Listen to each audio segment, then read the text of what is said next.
Hello guys! Hello! Welcome dito sa aking channel, Kapalaran 888 Capricorn.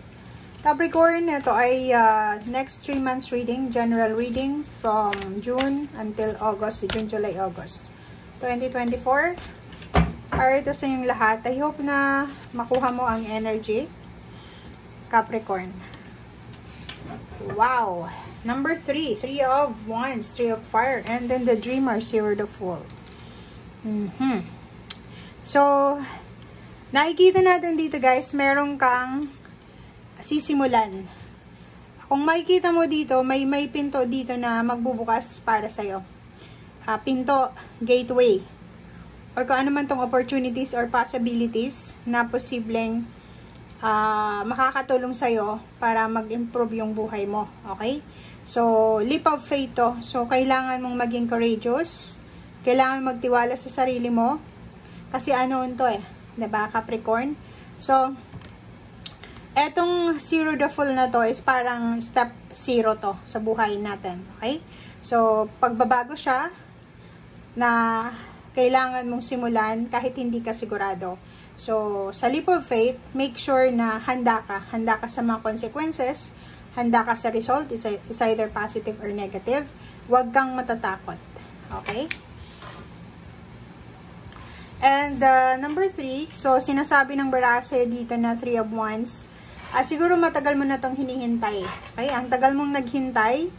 So, ngayon ay posibleng matanggap mo na. It's either good news siya sa matagal mo nang hinihintay from your past choices or decision. May kailangan kang planuhin, Capricorn, para sa future mo. Long term, hindi short term siya. Nakikita ko sa'yo dito, ano man itong tagumpay na makukuha mo or makukuha ng pamilya mo or kung sino man itong related sa'yo, sobrang proud ka. Okay? So, habang tinatamasa mo yung abundance na yan, planuhin mo yung mga next move or next step na pwede mong magawa while papunta ka doon sa abundance na yan. Okay? Sa either recognition, rewards, awards, graduation, ano pa ba? Maraming achievements ka na posibleng matanggap.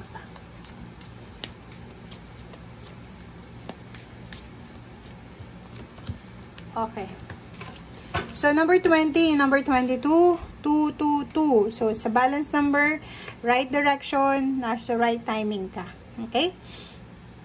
So, dito sa barahang to, etong number 22 na to, it's a confirmation of 0 the Fool, the Dreamer. Ibig sabihin niya, Capricorn, may marami kang choices dito. Marami kang choices na pinagpipilian. Pwedeng may new beginnings, or may gagawin ka na isang desisyon na kailangan mong mamili. Sabi ng bara sa'yo dito, nasa tamang direction ka. So, whatever man, left or right, or direction man na ito na tatahakin mo, makukuha mo pa rin yung balanse. Okay? So, kung nakikita mo dito, pwedeng pera ito. Ang choice na itong gagawin mo is para kumita ng pera, para madagdagan yung mga savings nyo, or makarecover kayo sa financial problems or kano po man. So, decision making, maraming i-offer sa iyo ang universe ngayon. And sinasabi ng bara sa'yo dito na have faith. Kasi yun na nga diba? Kung ano man itong direction na itinuturo sa'yo ng universe, it's either hindi ka sigurado, or first time mo, or kung ano pa man. So, pwedeng may tinuturo sa'yo yung direction ng ating Panginoon, ng ating universe na imposible para sa human understanding, 'di ba? Sa pagkakaintindi ng tao. Pero sa pagkakaintindi ng Panginoon, kayang-kaya mo 'yan. Okay? So parang isa siyang milagro. So maging aware ka dito sa itinuturo sa yung journey or tinuturo sa yung direksyon ng ating Panginoon.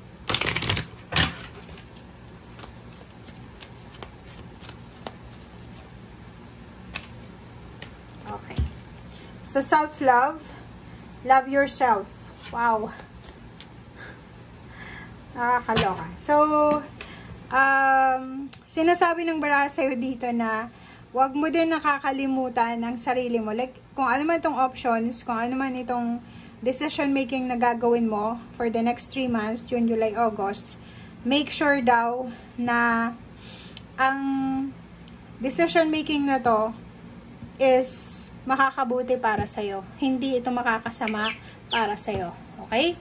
So, kung ano man itong options mo, ano man itong decision making mo, i-pursue mo yan as long as na alam mo na yan ay para sa kabutihan mo, para yan sa ikabubuti ng buhay mo. Okay?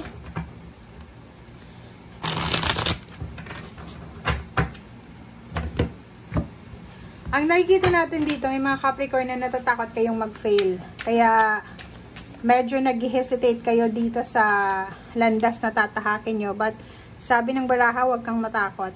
Diba? O, 5 of Cups.